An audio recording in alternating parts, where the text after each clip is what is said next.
on this episode of Homefront. Back of my leg, inside of my leg was all blown off. Earning a Purple Heart. There was 7 of my buddies that sacrificed their life for me. To date, an estimated 1.8 million men and women earned the Purple Heart Medal. Many never made it home alive. They came home in a different way than I did. That's next on Homefront. Thank you so much for downloading this episode of Homefront. I'm Air Force veteran and 9 on Your Side anchor, Craig McKee. Growing up, I had little knowledge of the wars that were fought before I was born. Specifically, I was unaware of the more than 400,000 men and women who had lost their lives on foreign soil trying to protect the rights of millions in Europe.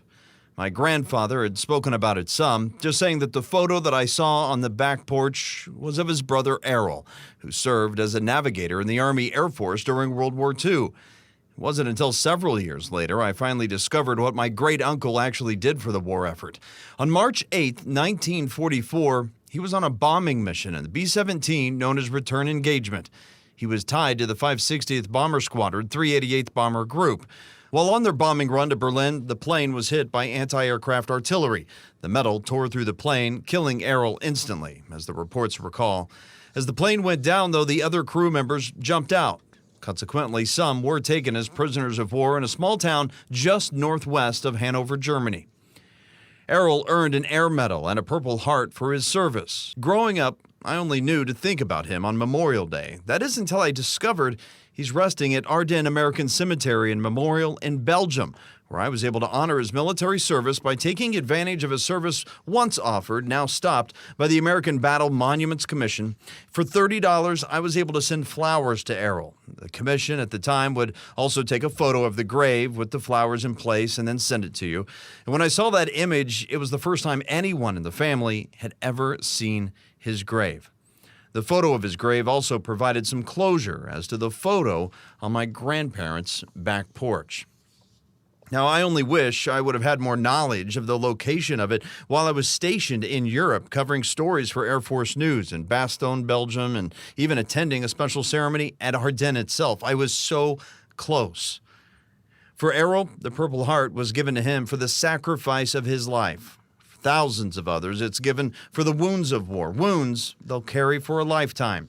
I recently sat down with a couple of Purple Heart recipients to talk about their service and their sacrifice.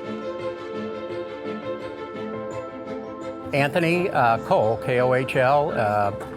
Official title is Commander of Chapter 3620, Military Order of the Purple Heart. Anthony Cole was born and raised in Mount Healthy and was enrolled at University of Cincinnati when something called him to join the service. I felt a need to serve, and I felt like it would be the best thing for my country, and I said, well, if I'm going to do that, I want to be with the best, so I joined the Marine Corps. At that time, they only had a 2-year enlistment policy. Okay. Just like the draft, if you preferred to go on, which I went on. It was probably next to marrying my wife and having my children, the greatest experience of my life. So how many years did you serve? Well, I only served for the full 2.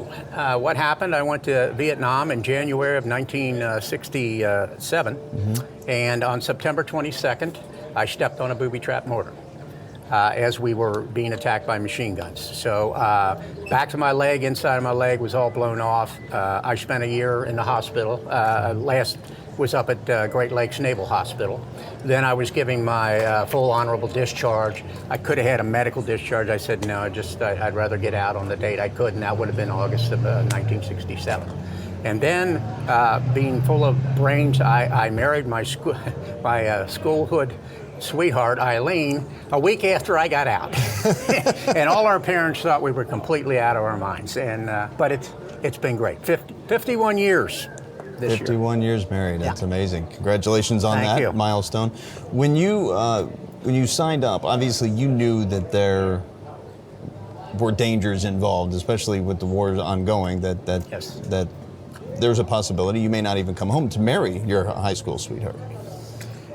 It was. I don't know. I felt this urge that I needed to do something. I guess what frightened me more than anything else, and I had known some folks that were in the Marine Corps. And they said this was the kind of war. Vietnam was a war of the type we had never fought before. It was a jungle war. It was unlike anything we had ever seen, and I really, even our training, as good as it was, did not have us prepared for what we walked into.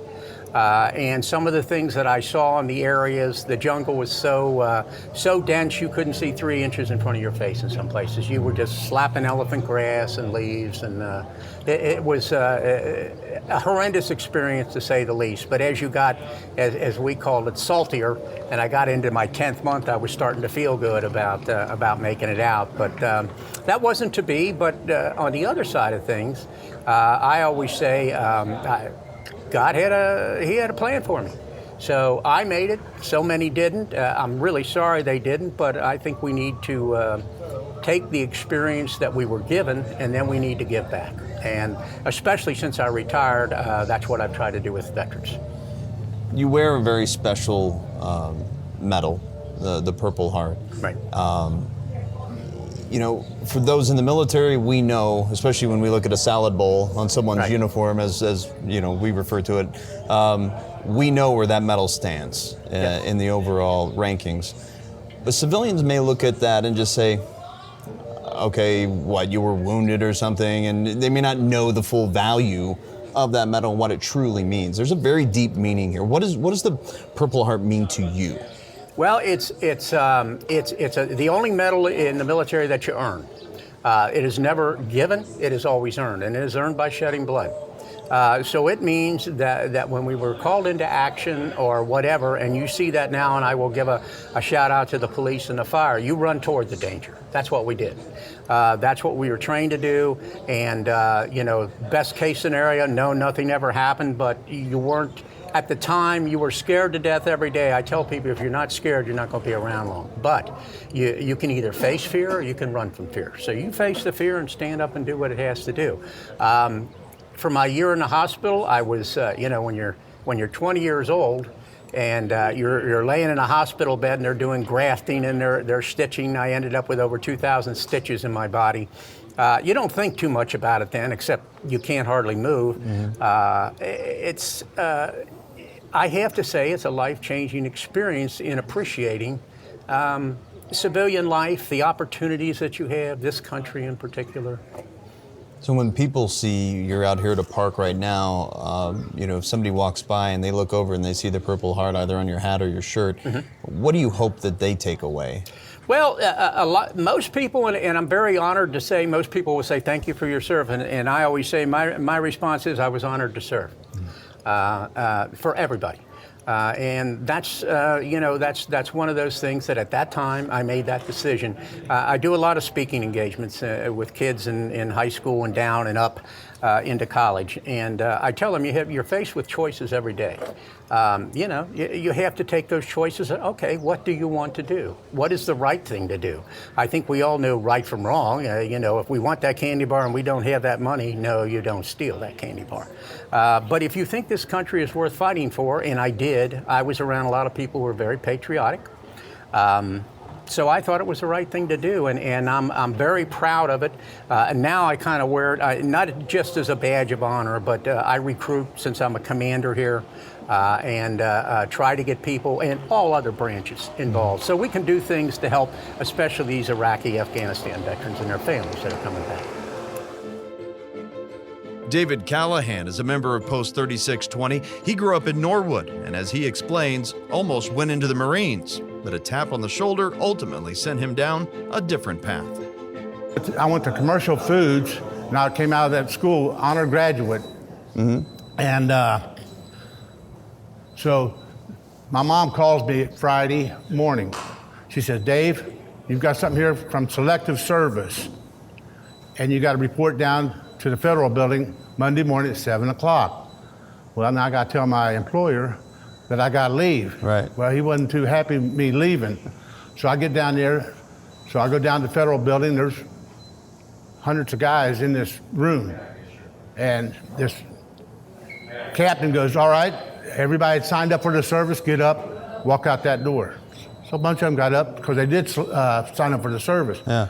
Now, anybody here that wants to sign up for the service, get up. So there's about 70 of us now still sitting there. Right. Okay. He goes, When you go out this door, you either go right or you go left. Now remember what I'm telling you, you go either right or left. When I tap you on your shoulder, you go left. That's Army. You go Marines, goes right. So he's tapping us, Army, Marine. The guy right in front of me, Marine, Army. So I was relieved because I was going in the Army. Well, they take us in this room, swear us in, and now we're property of the United States government. Sure. So they said we're going to be leaving at 1700. Well, I don't know what that is. Hadn't quite learned the 24-hour clock. I asked this sergeant, I said, what's that? He said, you're leaving at 5 o'clock. You got to go over to Greater Cincinnati Airport. And back then you had to walk across the tarmac up into the plane. Yeah. First time I've ever been on a plane. Well, first, back a few. So anyway, my car's out there on the street. I called my mom. I said, Mom, I said, I'm going to some place called Fort Dix, New Jersey, and my car's on the street. So she had to get somebody to take her downtown to get my car. Right. And she thought I was kidding. So I didn't know where Fort Dix was. So here she says, hey, you have to go to this appointment. So she, you're at this appointment. Next thing you know, you're on your way. I'm drafted. So now I'm on the plane, and all of a sudden you get up so high, and all of a sudden your ears start popping. And I thought I was the only one on it. And the stewardess said, just act like you're chewing gum. And she said, you'll be all right. Yeah. So about that time, it cleared up. Then we landed in Philadelphia there. They had the big old green bus waiting on us. Took us over to Fort Dix. And I was there 8 weeks for basic training. Then I was there another 8 weeks because I didn't qualify as a cook. Even though I came out of honor graduate being a cook, I didn't make it in the Army as a cook. Mm-hmm. But something was wrong. They said I qualify as a mechanic. And I said, well, the only thing I've ever done was put gas in a car. I've never been a mechanic. So they said, well, we'll train you. Well, I've done such a good job being a mechanic. I mean, I was getting 60s. That's the highest grade I was getting, so I was failing, but they said I passed. So now I've got a certificate that says I'm a certified mechanic. Right. So I've done such a good job, they sent me to track vehicle school down at Fort Benning, Georgia. So I get down there, I was down there for 8 weeks training on track, these tanks. And then all of a sudden we came down in orders for Vietnam. Now my mom's really upset. She goes, you're kidding. I said, no, I'm leaving in 2 weeks. So we went to Seattle, Washington, and we flew out of there. We got jungle fatigues on. We flew into Anchorage, Alaska, and then we flew over to Hawaii, to Guam, and then into Cameron Bay. Mm-hmm. And I was stationed with the 52nd Artillery Group in Pleiku.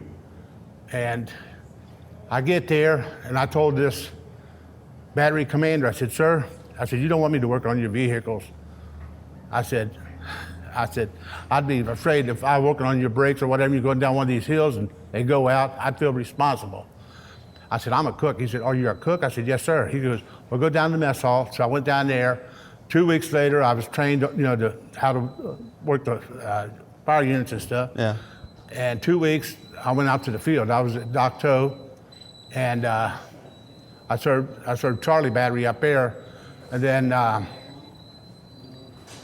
I was wounded twice. First one was in the arm. I mean, it don't look like it as much, but back then it was a big burn and then it cut. And then I had, the whole hand was swollen. Yeah. So I was on limited duty back then. And what was your role? Are you working as a mechanic at this point or mess? No, I was a mess. Okay. But when you got incoming come in, everybody's infantry. Oh, sure. Everybody, and I was with artillery, so we all had to lift projos and stuff for the cannons. I was proud when I got to come home, but there was 7 of my buddies that sacrificed their life for me. And they didn't get to come home. They came home in a different way than I did. So once I got into Seattle, Washington, we had to take all of our clothes off. We walked down this hall and they sized you up for your uniform and stuff like that. Well, I didn't know what kind of stuff I had on this. I was still new in the service, Right. So I get all these medals and stuff. I didn't know what they were. I really didn't care. I wanted to get home to my mom. So they said, well, you got to eat this steak. I don't want a steak. I can get a steak in Cincinnati. So then I'm going down.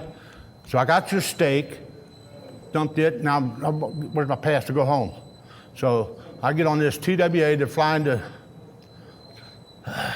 Chicago. Well, we taxied around Chicago for 2 hours, and then they finally landed. Well, now the plane's out of fuel. Now we got to get out of that, walk across the tarmac into this other plane. So in order to do that, we had to come through the terminal there. And when I was coming up through there, you know, I'm a proud military person, and this guy spit on me. My whole outlook in life just changed it, just that quick. And then there was a World War II veteran behind me. He took out his handkerchief and wiped it off. And he said, just go with me, son. So when we landed in Cincinnati, I was scared. Because I didn't know what was all going on back in the States, because I missed the moon landing because it was in April. I missed it. And then once I got back, I told Mom, I said, let's get home. So once we got home, a lot of my friends, you know, they were drafted or they went into service, and jobs were hard to get, so they offered me $20,000 to stay in the service. Well, I signed up and I stayed in the service for another 6 years. Well, come the time to re-enlist again, I was down at Fort Knox, Kentucky, and they said, you can't re-enlist. You got a disability. You wasn't supposed to re-enlist in the first place. Well, it wasn't me, it was a re-enlistment sergeant that done that. Yeah. So I had to get out, and then... So from your injuries from Vietnam, you weren't supposed to be allowed to re-enlist as a result? I was shot in the leg. Yeah. And I couldn't run, because my, I don't know if you've ever gotten a Charlie horse, but if I do a little bit of running, it'll stiffen up and I'll fall. Yeah. And so you had two injuries. You had the one in your hand, and then you were shot in the leg as well. What year and month was the shot in the leg? that was in October the 3rd. And that was a story in itself. There was some buddies of mine, we got a direct hit on one of our guns, and they're laying out there, and they're about from here, I would say to that, no, that's too close. Maybe that wall there, they was that close. And they were crying and stuff, and they was asking, for help. Well, the captain told us to stay down because we're getting small arm fire. Yeah. And they kept crying and stuff, and so I took it amongst myself. I said, well, what are they gonna do, send me to Vietnam? I'm here. So I went out there and I drug the first one in, and then this other one asked for help. So once I got him in there, the medic took him, and then I went out and got the other one. So I got him in.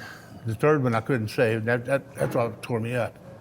And that's what really hurt me when I got back from Vietnam. I said, after a 3-day, I would say, conflict we had, 3 days, I said, and then you see the American flag still hanging. We won, and that was one of the. When I see the flag and I hear the national anthem, I said, man, what's wrong with these people in the United States? I said, this is America. You got to respect this. In 2007, David's son Casey decided to join the Army. He didn't know at the time, but they would soon both share another bond, that Purple Heart. And he went in as a combat engineer. He had to go out to, where's that place at? Well, anyway, it's out west somewhere. Mm-hmm. He had to go out there to training, and then he came on orders. Well, he was with the Army Reserves over in Kentucky, over Fort Thomas, with the unit. So they got called in to go to Iraq. So now I knew what my mom and dad went through when I went to Vietnam. Before, it don't hit you until it hits you. So he was there and got blown up twice. He was in one of these Buffaloes. And he called from Germany. Mm-hmm. He said he's going into Walter Reed Hospital. Don't you know I beat him to the hospital? That's my boy. So then I went upstairs and I told this lieutenant colonel, I said, look, you fix him up. Don't do like you done me. I said, you fix him up. I said, the VA didn't care about us when we got back. I said, all they want to do is give us medicine, pills and stuff and get us on down the road. I said, you take care of him. So he's still, you look at his eyes, his eyes just, because he had a lot of brain injury. Yeah. But he's doing fine. He's got 4 kids now, so he's doing real good. What does it mean to you to share? You share a common bond, not only service, but the Purple Heart. Now my boy and I, we can relate. He understands what Dad went through, because I never did speak nothing about until when they was growing up. I've got 12 kids, and I didn't tell none of them until my oldest granddaughter said, Papa, they're having a Patriots Day at school. I want you to come. And I told her, I said, Papa, don't do that kind of stuff. She said, Papa. She gave me those big cow eyes. I said, Kelsey, I'll do it. And I was scared because I didn't want to get in front of people. Sure. And so there was 5 of us there at this school, and I was the only combat veteran they had. And the first question a second grader asked me was what? Have you ever been shot? No. What? Did you kill anybody? Did you kill Did you shoot anybody? anybody? Yeah. And I said, no, we're not. I said, that's, and then what kind of gun did you have? And I told him, but before I went up, I told them what I did and all that, and then I sat down, then they kept asking me questions, all these little kids, 4th graders and stuff, they kept asking me all these questions. Right. Then all of a sudden it felt like a healing process for me. I finally got it off my chest. This is the first time I've ever spoke. Right. And then I go to Oak Hills High School over there. They have a veterans program every year. And I've had some granddaughters over there, and she's got autism, and she never spoke to me for a long time. So I get over there in her classroom, and I told them my veteran story. And don't you know, after it was all over, she came up and hugged me, and to this day, she can't thank me enough. And I said, that right there means something to Papa. During my time at the Post's monthly meeting, I also ran into Iraq War veteran and Purple Heart recipient Brent Matchison. Now, he didn't want to go on camera, but allowed us to record our conversation a little bit. He also showed me a blood-splattered uniform and a Kevlar helmet that took a direct hit from a bullet. The rule of thumb with 7.62, it's as big as a pin, quote unquote. It's as big as a big pin, and you know it's 7.62 if it goes through. He was in Ramadi, Iraq in 2006 with Charlie Company, 3rd Platoon at Combat Outpost Sword. He documented in an email the timeline of events. He writes, 9 December 2006, 1500. It was my turn in the rotation for guard duty. On the top roof, there was a guard tower on the west side and 2 on the east side. This is 16 days after I had turned 22 years old and 3 days after we had lost one of our own in our platoon. Sergeant Nicholas Ray Gibbs. 1600. Approximately 1 hour into my watch, while in a standing position scanning my points, I received a blow to my face. It was the feeling like a hammer to the head, followed with a deafening ringing in my ears and burning sensation as I was pushed back against the wall and screamed. I recollect falling to my knees and quickly releasing the strap off my helmet, allowing it to fall wherever it did. I could feel cooling blood flowing down my face. I collapsed down the single step near the tower entrance where I felt weakness and pain while I lay face up. Everything after this moment is a very vague blur, comprised of familiar colors and sounds that my platoon has helped puzzle together when the event occurred. During our brief discussion, as he showed us this blood-covered uniform he wore on that day, he spoke about where the bullet hit and the effects it had. It hit the strong point of the strongest part of your skull, but because of where it hit, now I have a lot of cognitive impairments. Now, Matchison describes in his email that he was given temporary duty assignment from Germany to Walter Reed Army Medical Center due to the complications with his traumatic brain injury, or TBI. That was in July of 2007. He returned to duty, though, in March of 2008. He was actually offered a medical retirement, but he turned it down.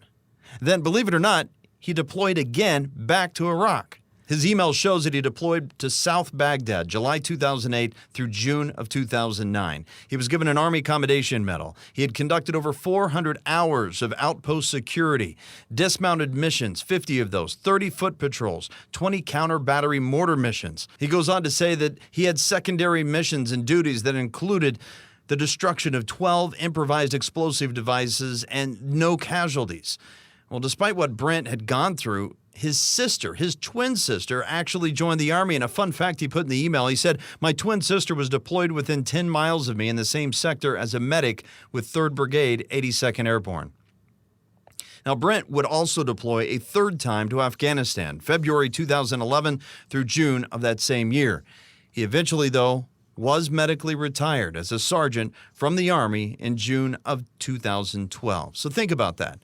2006, December 2006, he's shot in the head. Part of that bullet actually goes into his head, and nearly 6 full years later, he finally is medically retired. That is an incredible story. Now, these men, and many more men and women just like them, walk among us every day. At the mall, the grocery store, or sitting next to you even on the city bus if you happen to be listening to this podcast right now. Take a look around. That person next to you may just be a war hero. They've seen the deepest part of hell and war, and they've lived to tell their stories if they so choose to share them. I certainly appreciate these men sharing some of their journey and say welcome home to Anthony and David, and to all of them, thank you so much for your service to country. And that's going to do it for this episode of Homefront. If you know a veteran, be sure to share this podcast with them. And don't forget to subscribe on Stitcher, Apple Podcasts, Google, or wherever you listen to podcasts. If you ever have a topic you think we should cover on Homefront, send me an email, homefront@wcpo.com. Homefront is a production of WCPO 9 on Your Side. I'm your host and producer, Craig McKee. As always, you can reach out directly to me via Facebook, Instagram, and Twitter. Just look for McKee WCPO. Special thanks to photojournalist Andy Overton for the TV version of this story, and multimedia producer Brian Neese. Finally, if you are a veteran in crisis and you need to speak with someone, perhaps having thoughts of suicide or depression and feel like there's just nowhere to turn, I'm here to tell you there is. Grab your phone and dial the Veteran Crisis Hotline. That number, 1-800-273-8255, and press the number 1. Put it into your phone. Speed dial it if you have to. Again, 800-273-8255. You can also text the number 838-255. That's 838-255.